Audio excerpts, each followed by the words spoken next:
Hello, dear students, how are you? Hope you are doing well.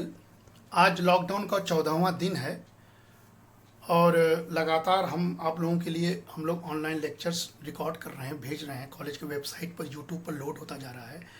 आप लोग हिम्मत से, धैर्य से घर में रहिए, बने रहिए। और आज का दिन जो है हम बीए सेमेस्टर 6 के लिए, फाइनल ईयर के सेमेस्टर 6 स्टूडेंट्स के लिए जो ऑप्शनल पेपर है पॉपुलेशन स्टडीज़, उसका एक टॉपिक बचा हुआ है अर्बनाइजेशन के प्रॉब्लम। हमने माइग्रेशन को पढ़ा दिया है। अर्बनाइजेशन इश्यूज़ को आज हम डील करेंगे और उस अर्बनाइजेशन इश्यूज़ में इंडस्ट्रियलाइजेशन के साथ उसको कोरिलेट करेंगे। साथ ही साथ आज WHO वर्ल्ड हेल्थ डे मनाता है, तो कैसे अर्बनाइजेशन एक हेल्थ इशू को भी कवर करता है, इसी बहाने उस चीज़ को भी हम जान लेंगे। उम्मीद करते हैं आप लोग इसको ध्यान से सुनेंगे और नोट्स की तैयारी करेंगे। So let us see what is the topic. The topic is urbanisation types, impact and industrialisation. So dear students, first you should know that what is urbanism. नगरीकरण क्या है? माइग्रेशन आप पढ़े हुए हैं। माइग्रेशन अगर होता है तो मैक्सिमम माइग्रेशन कहाँ से होता है? From rural to urban area. तो अगर अर्बन एरिया नहीं होगा तो फिर ग्रामीण लोग वेज के लालच में या काम के लालच में कहाँ जाएंगे? सो माइग्रेशन के साथ साथ अर्बनाइजेशन को पढ़ना बहुत आवश्यक होता है। So what is urbanism? This depends on time and culture. Okay, तो हिस्टोरिकल बैकग्राउंड में देखा जाए तो समय के साथ साथ अर्बनाइजेशन होता है और सभ्यता कैसे, किसकी सभ्यता संस्कृति कितनी तरीके से बदलती है, उससे अर्बनाइजेशन होता है।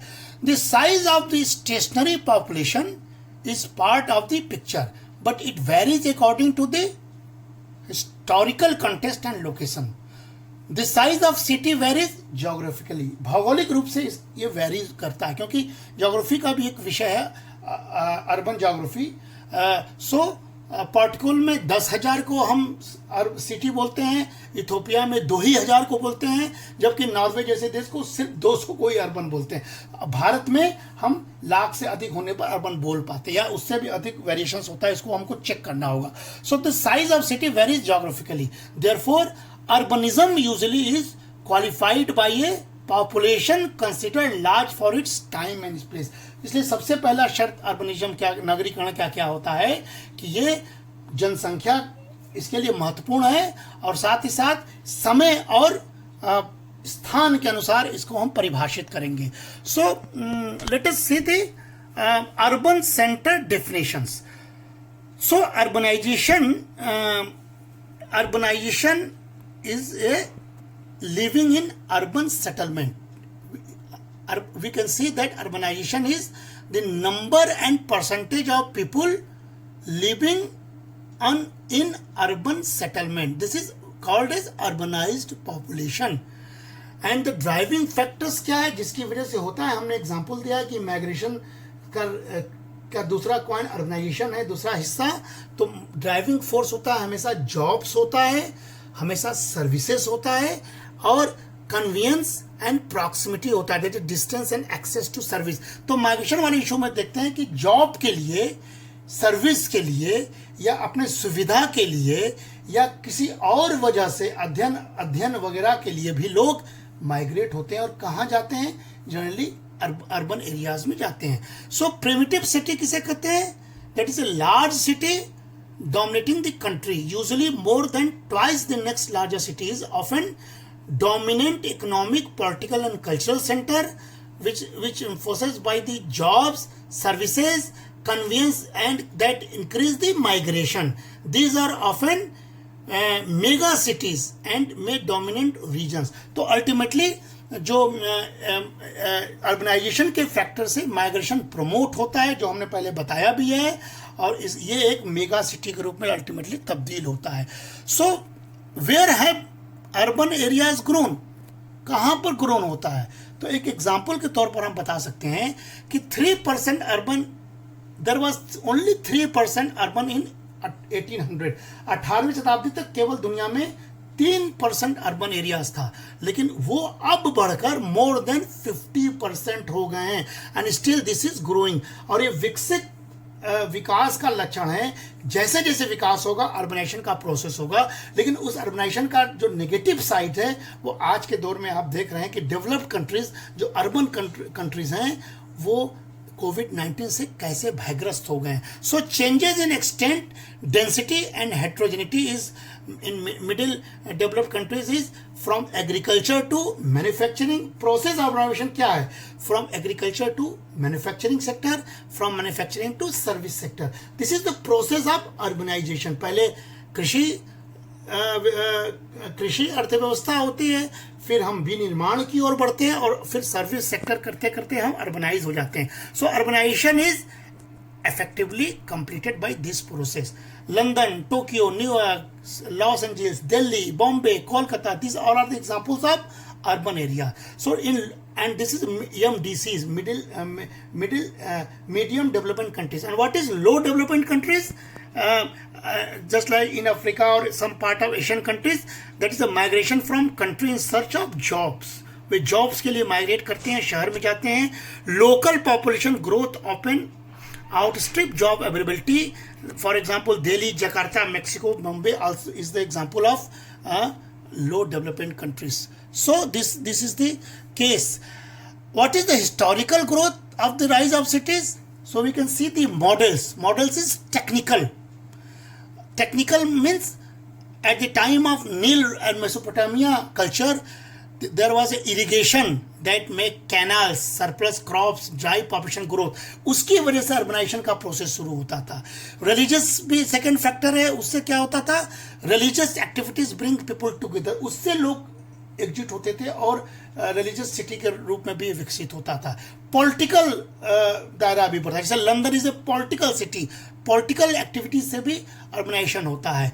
ट्रेड से होता है. जैसे silk road cities, that is a trade. Silk route या सिल्क के लिए जो व्यापार के लिए बनाए जाते हैं रोड्स, उससे अर्बनाइजेशन का फैक्टर होता है. War is also a cause of urbanisation.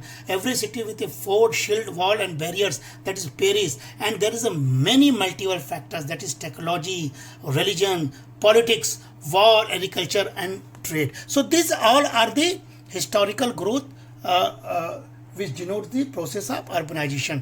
You can see this is a central place theory, and this is a threshold, this is a range. Threshold से range की ओर urbanize होता है, इतने ही range में urbanize होता है. What is threshold? This is the minimum population required to survive. And what is range? Maximum distance people travel to service.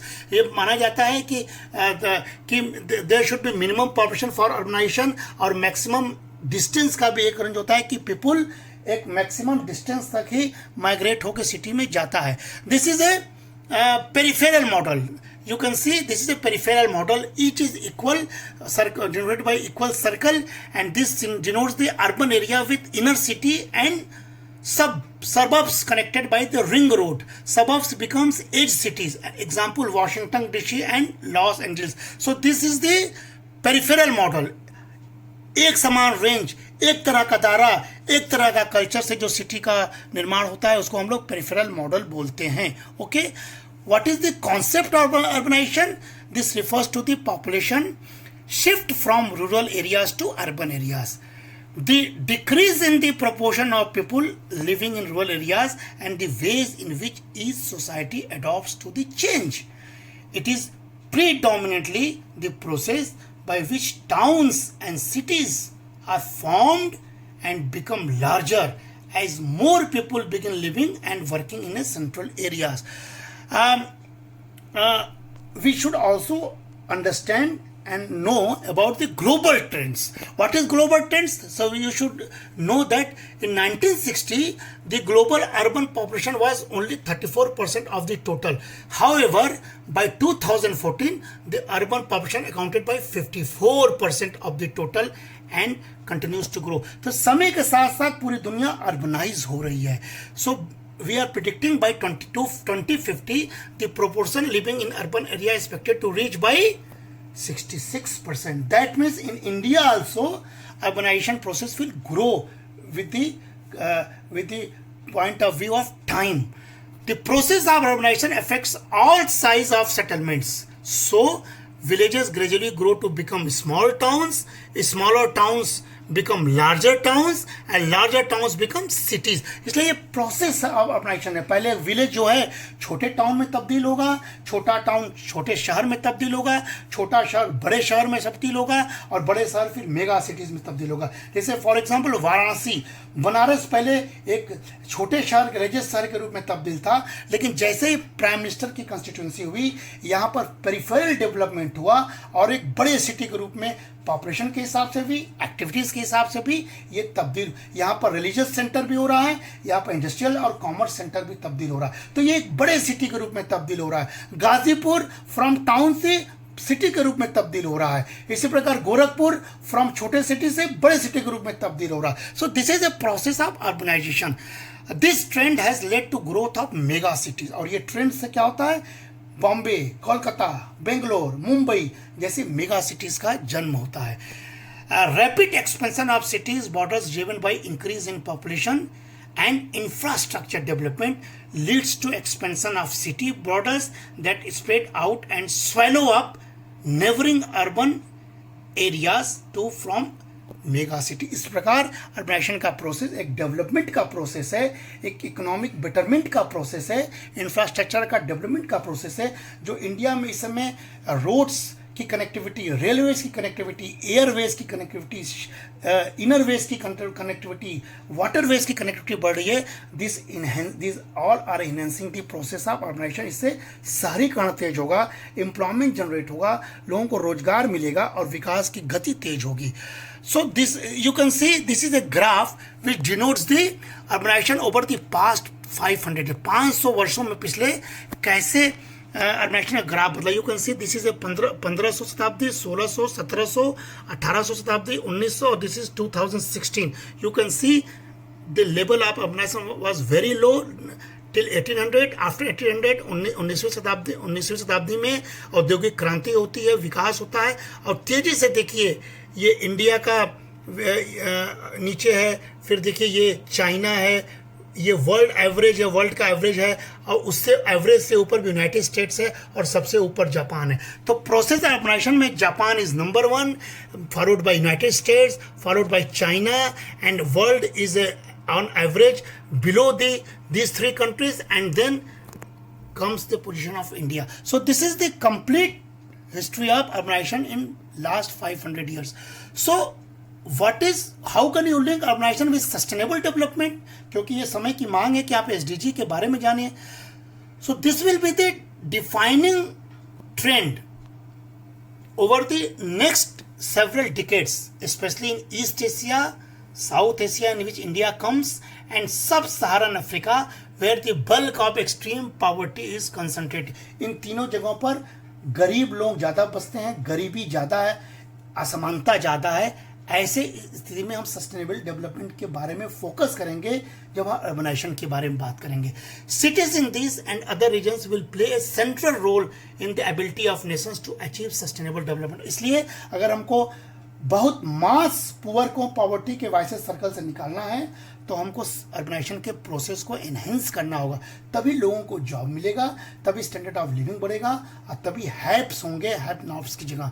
So today half the world 7 billion people lives in. आज दुनिया का आधी जनसंख्या cities में रहती है और by 2030 there will be over 1 billion more urban residents and for the first time even in many parts of the world the number of rural residents will start to shrink.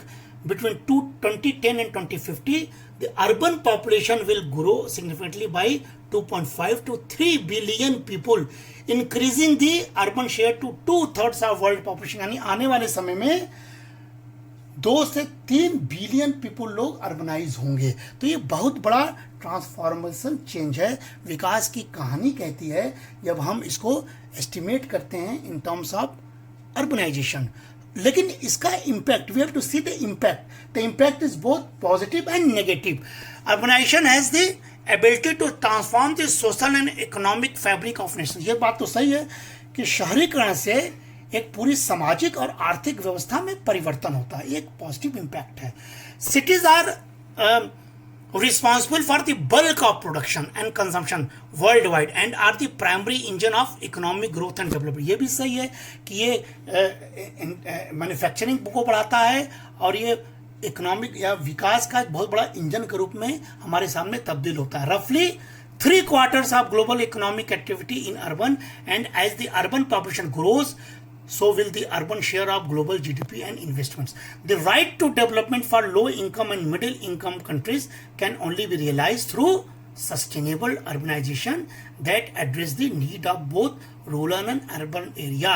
It must also be recognized that cities are home to extreme deprivation and environmental degradation and 1 billion people living in slums. This is the negative side. कि ये भी सोचना चाहिए कि जैसे जैसे urbanisation हो रहा है हमारा पर्यावरण प्रदूषित हो रहा है. कोविड-19 को भी जोड़िए तो कोविड-19 जैसा अज्ञात डिजीज हमारे सामने आ रहा है और बहुत सारे लोग स्लम्स में रहने के लिए मजबूर हैं और एक बहुत बड़ा स्लम्स में रहने वाला जनसंख्या का हेल्थ का एक बहुत बड़ा इश्यूज होता है और सुविधाओं का बहुत बड़ा इशू बना रहता है. So in many countries the number of slums dwellers has increased significantly in recent years and urban inequality independing. इसलिए देखा जाता है तो पॉजिटिव साइड के साथ साथ बहुत से देशों में एक झोपड़पट्टी समाज या स्लम्स एरिया बढ़ता जा रहा है और वो एक अर्थव्यवस्था के लिए चुनौती बनती चली जा रही है. So what are the dynamics? The dynamics of cities represent a major sustainable development opportunities.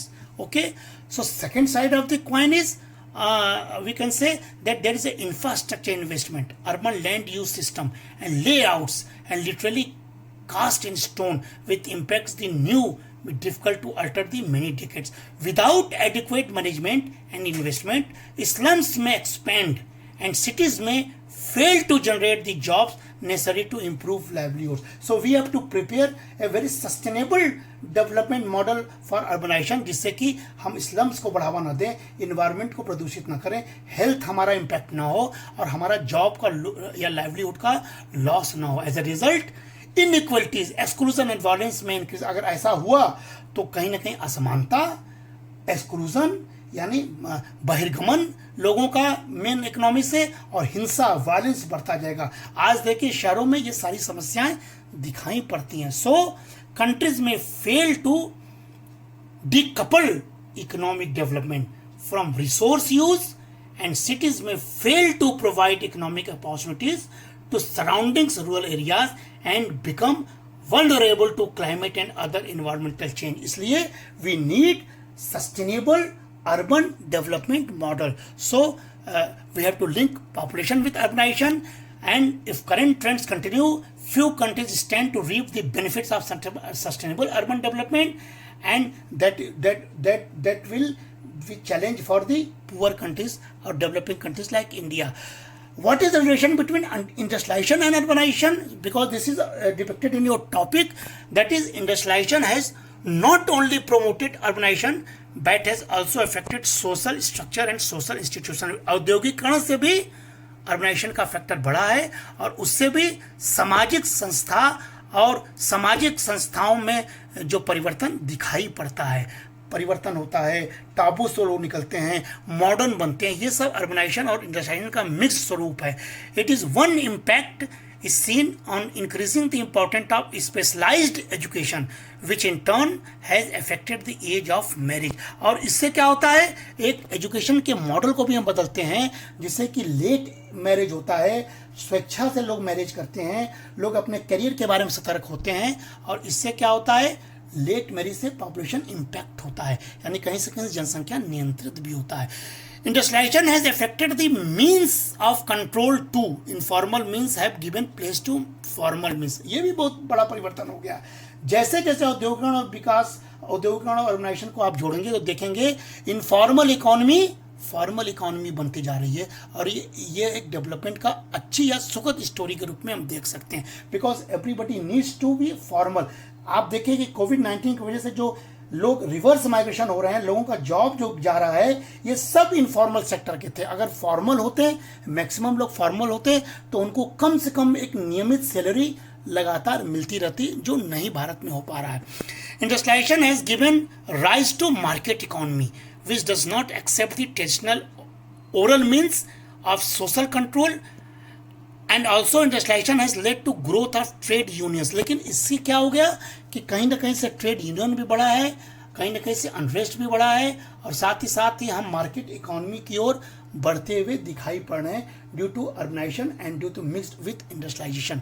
So impact क्या उसका होता है, this has historically led to urbanization by creating economic growth and job opportunities that draw people to cities. इससे फायदा क्या है कि कहीं ना कहीं से विकास होता है और लोगों को अवसर मिलता है जॉब का या अपने स्टैंडर्ड ऑफ लिविंग को बढ़ाने का, और लोग माइग्रेट होकर सिटीज में जाते हैं।